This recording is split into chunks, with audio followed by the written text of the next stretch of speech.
Alors on se retrouve pour une nouvelle vidéo autonomie et résilience. Au programme aujourd'hui, la suite des bacs de culture en palette, un bref tour d'horizon de ce que j'ai fait pour mon... Et enfin le paillage en plaquettes de bois que je produis pour le potager, des espaces verts, mais aussi l'enclos des poulets. Et en dernière partie de la vidéo, le début de mon projet de réfection de serre, donc qui suivra dans les prochaines vidéos. Donc maintenant retour au potager.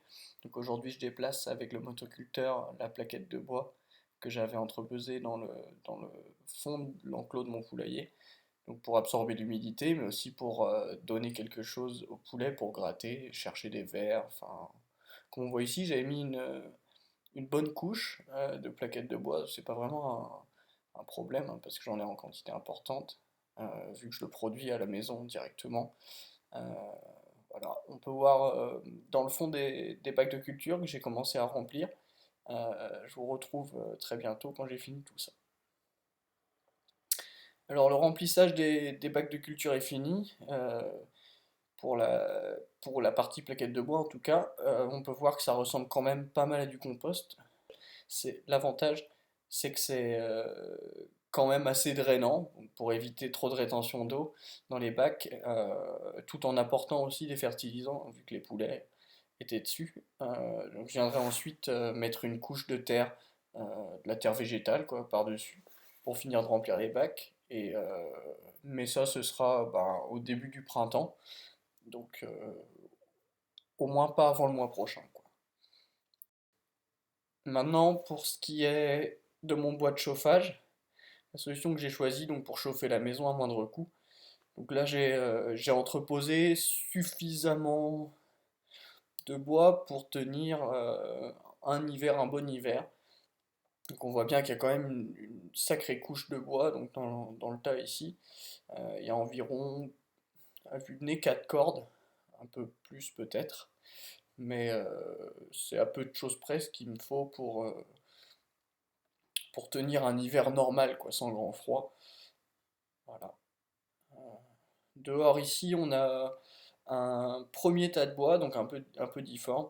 Donc ce sera principalement le bois pour les barbecues l'été et pour le four à pizza que j'ai en projet de construire. Ensuite, on a un tas qui est principalement composé de mitraille, donc pour allumer le feu, mais aussi des bois pour démarrer le barbecue. Euh, Faire soi-même son bois, c'est quand même une bonne manière d'assurer son autonomie énergétique et puis de chauffer aussi à moindre coût. Donc j'ai pris l'habitude, moi, de faire mon bois moi-même. Ça me permet d'entretenir le terrain euh, et puis ça m'apporte une ressource qui est presque gratuite et sans déchets, quoi. Et puis pour les branches qui sont trop petites pour les débiter, je les passe au broyeur de végétaux, donc pour en faire la plaquette de bois, comme on voit ici. C'est ce que j'ai mis dans l'enclos de mon poulailler et ce que je mets dans mon jardin aussi. C'est principalement du noisetier, du saule, mélangé avec un peu de chêne. Ça fait un paillage qui est vraiment propre. Bon, ici, il est un peu humide, euh, mais, euh, mais ça tient bien, ça pourrit pas trop trop rapidement.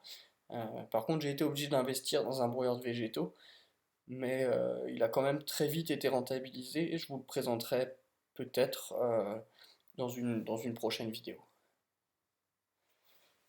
Alors, on va passer maintenant au projet du jour, la reconstruction de la serre, ou plutôt la deuxième reconstruction de la serre, puisque je l'avais déjà reconstruite l'an passé. J'ai commencé là, je ne sais pas si on voit bien, par rabaisser un peu la hauteur de l'extension pour diminuer la prise au vent, puis avoir ouais, moins de prise au vent, un meilleur aérodynamisme de la structure, moins de contraintes aussi sur la charpente. Euh, on voit encore la précédente hauteur qui arrivait là en haut des lithos, euh, que je mettrai à leur dimension finale en dernier, hein, c'est pas dramatique. Et l'idée c'est ici de venir enrouler horizontalement de la tôle polie, donc de la tôle ondulée transparente, donc pour limiter la prise au vent, garantir un bon maintien de la serre. Et, voilà, on va rentrer vite fait dedans. Euh, donc voilà, là un peu comment la charpente est en place.